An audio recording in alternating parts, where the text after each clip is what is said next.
नमस्कार, सुरेखास फूडमध्ये तुमचे खूप खूप स्वागत आहे.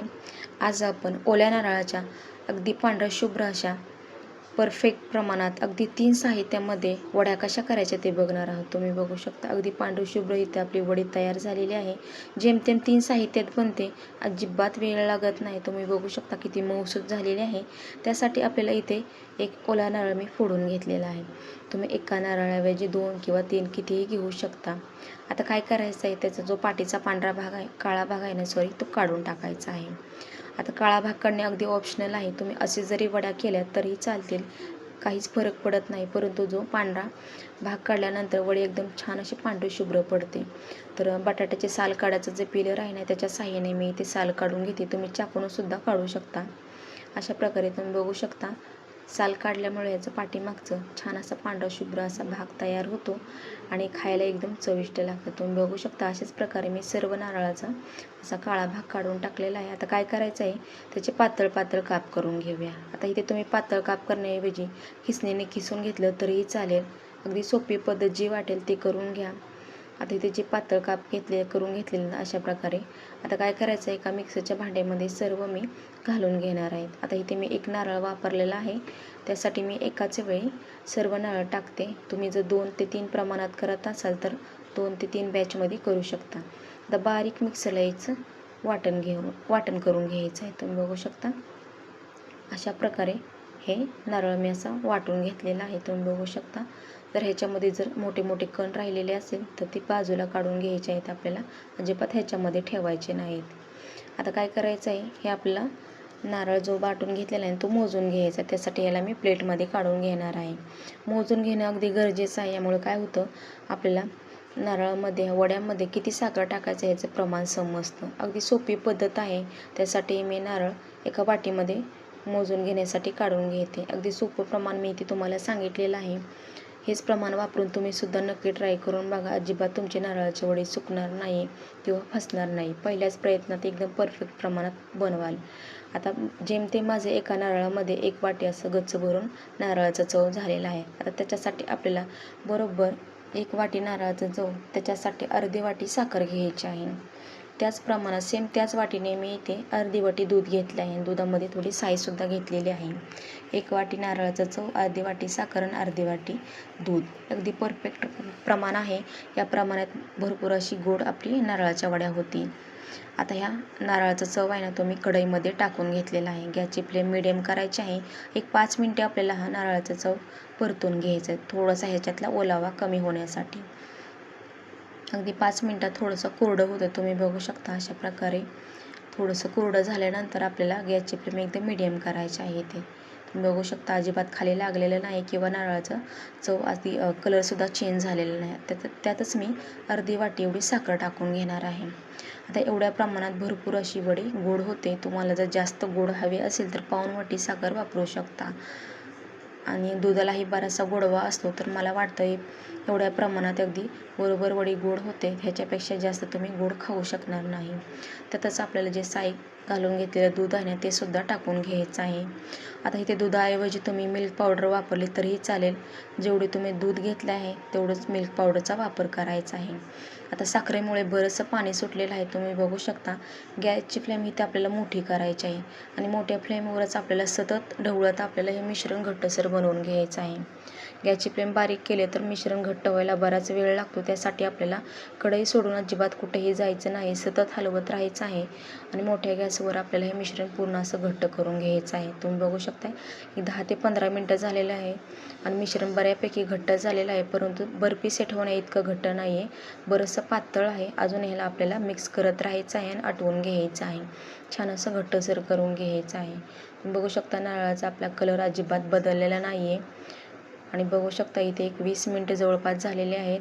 इतपत घट्ट झालेलं आहे. त्यातच मी थोडीशी 1 पाव चमचा एवढे वेलची पूड टाकून घेणार आहे आणि त्यातच आपल्याला अर्धा चमचा तूप टाकून घ्यायचं आहे, साजूक तूप. अगदी जेमतेम 1 चमचाभर तुपाचा वापर होतो या मिठाईला. कमी अगदी साहित्य लागतं सर्व. तुम्ही बघू शकता. बरंच अजून हे घट्ट नाही आहे झालेलं, आपल्याला अजून ह्याला मिक्स करत राहायचं आहे आणि मिश्रणाचं आटवून घ्यायचं आहे.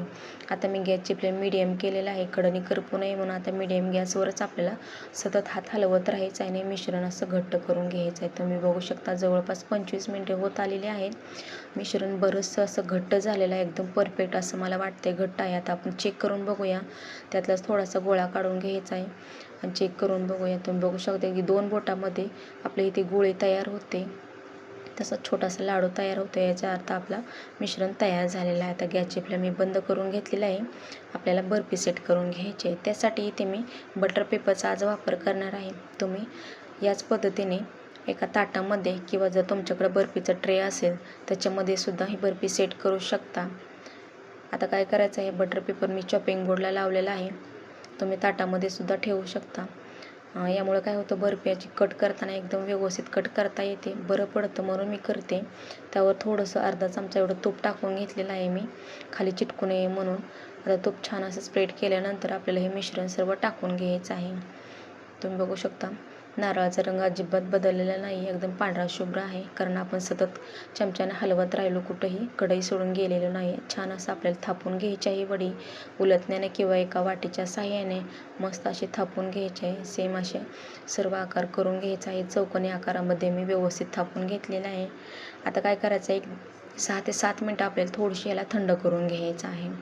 तुम्ही बघू शकता एक 6 ते 7च मिनटे झालेले आहे. बरंचसं अजून मिश्रण गरम आहे वडीचं, तोवरच आपल्याला ह्याला कट लावून घ्यायचं आहे.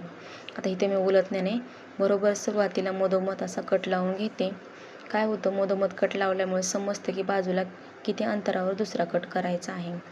तर बरोबर अंतर समजतं तर काय करायचं आहे, तुम्ही सुद्धा कधी वड्या जर बनवत असेल नारळाच्या तर आधी सुरुवातीला मध्ये कट लावून घ्या, नंतर कडेचे कट लावून घ्या, म्हणजे आपले व्यवस्थित असं सेम आकारावर आपले कट लागले जातात. बर्फीचे तुकडे अगदी सेम आकारात बनतात.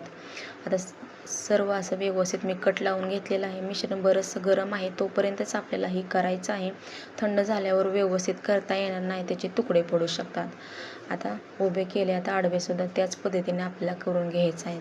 आता इथे मी उलटण्यानं करते, मला जरा सोपं वाटतं. तुम्ही इथे चाकूनसुद्धा करू शकता, काहीच हरकत नाही. इथे मध्ये कट लावताना सुद्धा सुरुवातीला आपल्याला मधभागीचा आपल्याला पहिला कट लावून घ्यायचा आहे, नंतर कडेला कट लावून घ्यायचा आहे. एका नारळामध्ये जवळपास आपल्या इथे अर्धा किलोच्या प्रमाणात बर्फी तयार होते. तुम्ही बघू शकता मस्त इथे पांढरी शुभ्र इथे आपली वड्या तयार झालेल्या आहेत, परंतु पूर्णपणे तयार झालेल्या नाहीत. बरंचसं मिश्रण गरम आहे. आता त्याच्यात थोडेसे मी 3 बदाम होते माझ्याकडे, त्याचे पातळ पातळ काप करून घेतलेले आहेत, हे लावून घेते. अगदी ऑप्शनल आहे, होते म्हणून मी लावून घेते, नाही लावलं तरीही चालेल. थोडंसं प्रेस करून घ्यायचं आहे. एक एक बॉक्समध्ये मी ठेवून घेत आहे. दिसायला अगदी सुंदर दिसत आहे, तुम्ही बघू शकता. आता हे मिश्रण आपल्याला वड्यांचं मिश्रण जे आहे ना ते पूर्णपणे थंड करून घ्यायचं आहे. जवळपास इथे मला 2 तास लागलेले आहेत हे पूर्णपणे थंड होण्यासाठी. अगदी 1.5 तासातसुद्धा होऊ शकतं, परंतु मी 2 तास घेतलेले आहेत. आणि मिश्रण असंच आपल्याला किचन ओट्यावर उघडं ठेवायचं आहे. त्याच्यावर एक पातळ रुमाल झाकून ठेवा, ताट वगैरे झाकून ठेवू नका, मिश्रण लवकर थंड होणार नाही आहे वड्यांचं. आणि त्याच्यानंतर मी परत अजून एकदा चाकूने कट लावून घेते. थोड्याशा अशा सुट्ट्या करून घ्यायच्या आहेत. सुरुवातीला हे आपण कट लावले, परत थोडेसे कट लावून घ्यायचे. मग काय होते, वडी व्यवस्थित अशी निघली जाते, काढताना तुटणार नाही. तुम्ही बघू शकता मस्त असं आपलं मिश्रण हे वडीचं घट्टसर झालेलं आहे. इतपत आपल्याला घट्टसर हवं तरच वडी व्यवस्थित सेट होते. तर थोडं जरी मिश्रण आपलं वडीचं पातळ राहिलं तर वडी व्यवस्थित सेट होणार नाही. तुम्ही बघू शकता मस्त इथे आपली वड्या तयार झालेल्या आहे. खाली अजिबात काहीही चिटकलेलं नाही आहे. मस्त पांढऱ्या शुभ्र अशा ओल्या नारळाच्या वड्या तयार आहेत. एकदम परफेक्ट असं मी तुम्हाला इथे प्रमाण सांगितलं आहे. याच पद्धतीने तुम्ही सुद्धा नक्की ट्राय करून बघा. व्हिडिओ आवडला तर लाईक करायला अजिबात विसरू नका. खायलाही तेवढे चविष्ट लागतात. प्रत्येक घास असा पेढ्यासारखा लागतो. तुम्ही बघू शकता अगदी 3 साहित्यात बनतात.